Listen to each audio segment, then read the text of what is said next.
As human beings, it's so hard to bury the questions that we don't want to answer, the questions that we don't want to ask ourselves, the things that we just let slide because it's uncomfortable to think about. It doesn't make sense to us. But in reality, nothing is unsolvable. Going deep into your psyche is possible. There is strategies, and I have a theory that every bad trait that we possess, whether that's the inability to control ourselves, to stay grounded, to stay present, to stay positive, to stay happy, it's all programmable. And that's what people forget. They think that, I was born with a gambling mindset and I'll never kick it.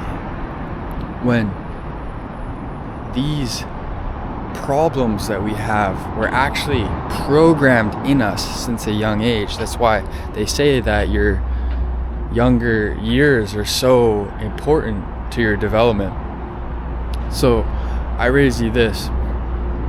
What if we reverse engineered the ways to program ourselves and use it for only positive things while simultaneously erasing everything that's negative?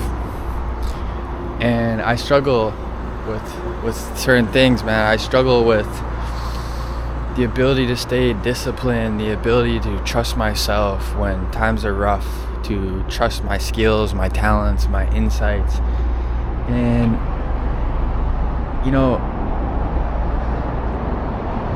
I realize that I just haven't been putting in the work. I haven't been going deep enough. I just let things be things, and the things I'm letting be things are bad things. There's surrendering to reality, and there's surrendering to the chambers of your own mind. And I know what I want to pick 10 times out of 10, but saying you want to do something versus actually doing it is at the core of the problem that everyone has. And that's what I realized, man. Like it's very easy for me to give someone else advice. It's very easy to tell them, you need to work on your self-control, your discipline. But when it comes to my endeavors, my businesses, my practices, why can't I hold myself to the same standard?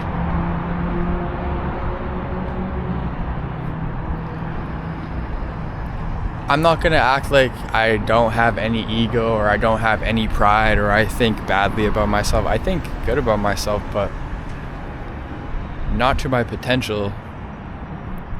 And when I say potential, I sincerely believe that potential is limitless. So why would I not want to push myself? Why would I not want to see how solidified my brain can actually get? How put together every piece can be. The life that I should choose for myself should be maxed out.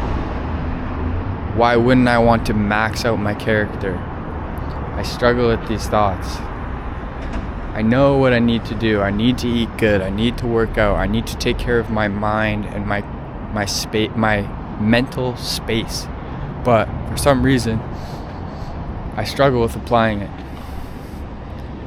In theory, it's easy.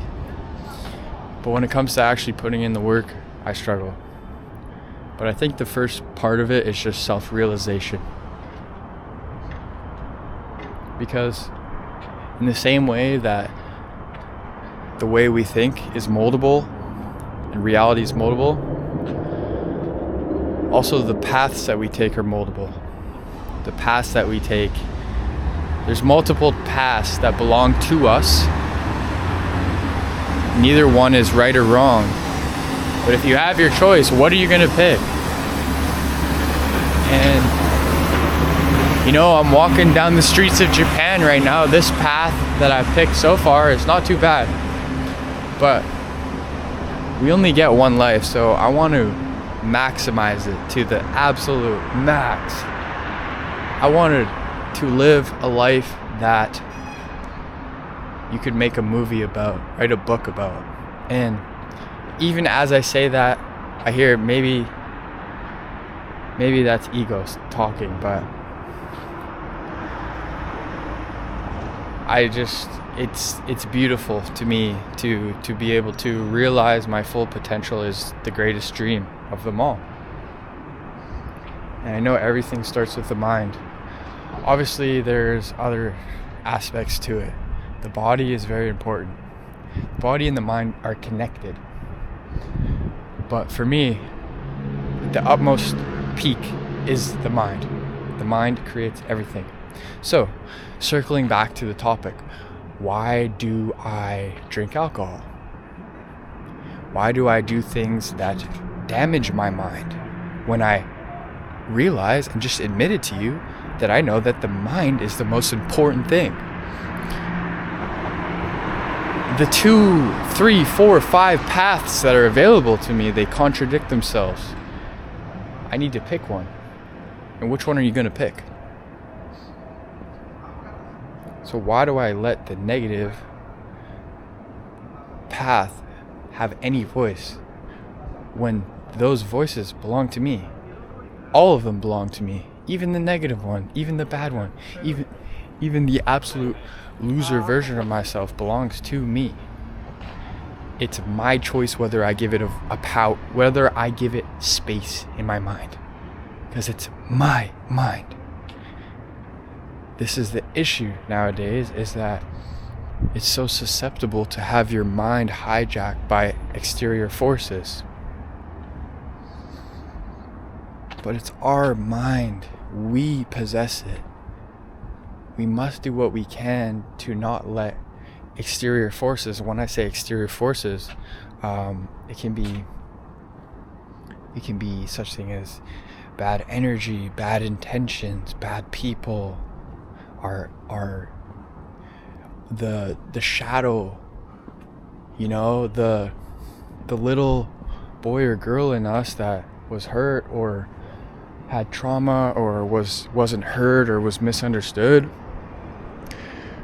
They don't always just go away. And we don't want them to necessarily go away. We want them to heal, because they're always going to be with us.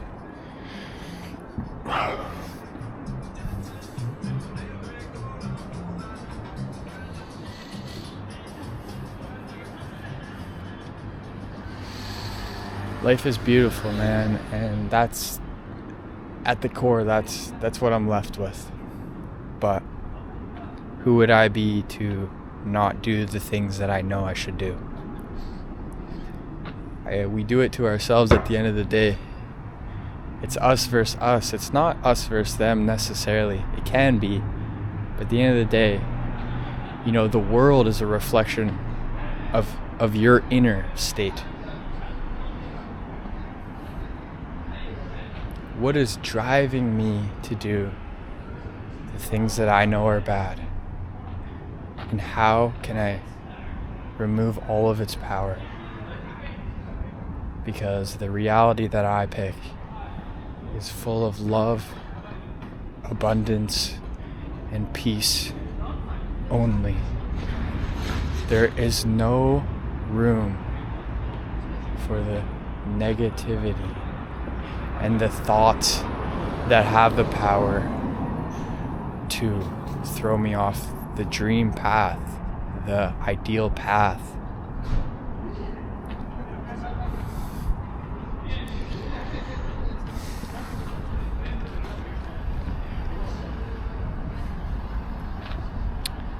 Peace and love, everybody.